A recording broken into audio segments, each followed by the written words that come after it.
श्री सिद्धिविनायक मंदिराचं ऑडिट करण्याचे आदेश देण्यात आलेत। उपमुख्यमंत्री एकनाथ शिंदे यांनी हे आदेश दिलेत। अनियमितता आढळल्यास संबंधितांवर कारवाई होणार आहे। न्यासाचे अध्यक्ष सदा सरवणकरांनी शिंदेंची भेट घेतली। दोघांमध्ये सुमारे 20 मिनिटे चर्चा झाल्याची माहिती आहे। त्यामुळे उपमुख्यमंत्री एकनाथ शिंदे यांनी या संदर्भातले आदेश दिलेले आहेत। अनियमितता आढळल्यास संबंधितांवर कारवाई होणार असल्याची माहिती आहे। या संदर्भात पुन्हा एकदा माहिती घेऊयात आमचे प्रतिनिधी शुभम उमाळे यांच्याकडून। शुभम, एकनाथ शिंदेंनी आता सिद्धिविनायक मंदिराच्या देणगी संदर्भात चौकशी करण्याचे आदेश दिलेले, काय अधिक माहिती?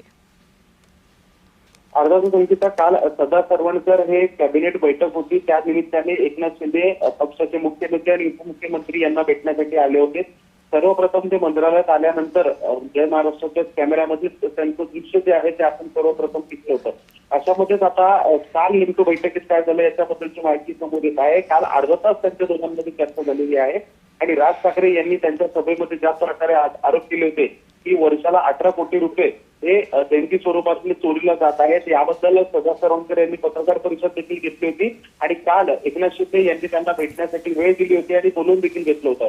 अशामध्येच आता ऑडिट करण्याचे आदेश जे आहेत ते दिलेले आहेत आणि इतकंच नाही तर मग या ऑडिटमध्ये सर्वात चांगले जे अतिरिक्त मुख्य सचिव आहेत अनिल गुप्ता यांना अहवाल तयार करण्याचे आदेश देखील दिलेले आहेत।